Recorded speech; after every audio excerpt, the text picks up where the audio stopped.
Oh, slowly, slowly. Oh, Angelina. Ah.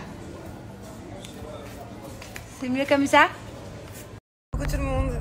Bon, je fais pas beaucoup de snap en ce moment. Depuis, on va dire, une bonne semaine, je ressens le besoin de poser un peu plus mon téléphone et j'ai la tête à autre chose. Je suis occupée sur autre chose. Donc voilà, je vous donne quand même des petites nouvelles.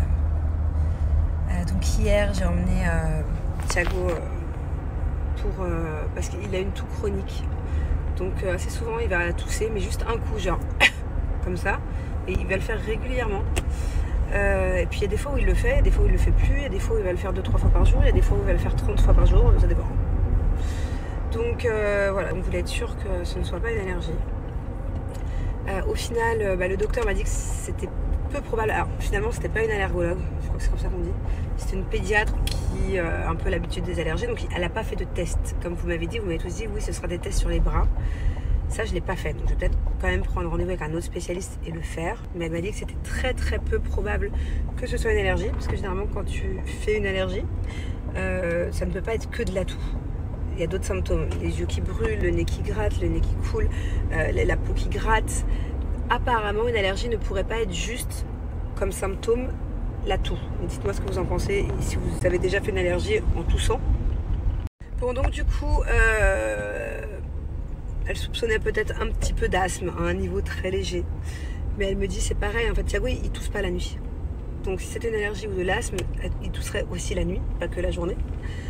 Il aurait cette petite toux, voilà. Et si c'était de l'asthme, en fait en faisant du sport et beaucoup d'efforts, il serait essoufflé ou alors la toux serait plus fréquente, ce qui n'est pas le cas du tout. Donc du coup, elle soupçonne un tic. Voilà, un tic ou un toc, mais elle m'a dit un tic, donc je connais pas trop la différence entre les deux. Donc ce serait apparemment psychologique et du coup c'est ça qui le ferait tousser. Est-ce que vous avez déjà entendu ça? Alors moi je sais que j'ai quelqu'un de ma famille qui renifle. Alors avant cette personne ne le faisait pas et maintenant je sais qu'à un moment donné elle reniflait. C'était devenu un tic en fait, parce qu'elle n'était pas enrhumée. Donc peut-être que c'est pareil avec la toux, je sais pas. Dites-moi ce que vous en pensez. Ouais, c'est une toux, toujours la même. Un coup, toujours la même toux. Et c'est de temps en temps, des fois plus, des fois moins. Donc voilà, je vais quand même aller voir un allergologue, mais pour l'instant, on n'est pas beaucoup avancé, puisque si c'est un tic, c'est que c'est dans la tête, quoi. Donc ça ne veut pas dire qu'il le gardera toute sa vie. Bon, et du coup, aujourd'hui, c'est au tour d'Angelina. Je vais la mettre chez l'orthophoniste, parce que d'ailleurs, c'est vous qui m'avez un peu inquiétée en me disant que sa voix, c'était pas normal, qu'elle avait la voix cassée comme ça.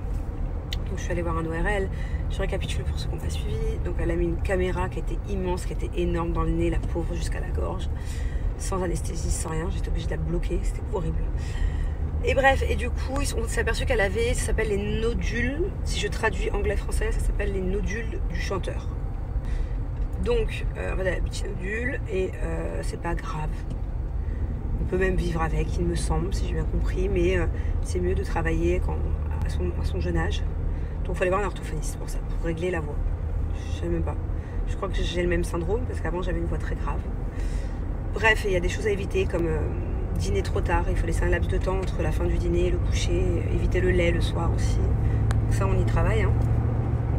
Mais donc voilà, là on a rendez-vous pour la première séance d'orthophonie.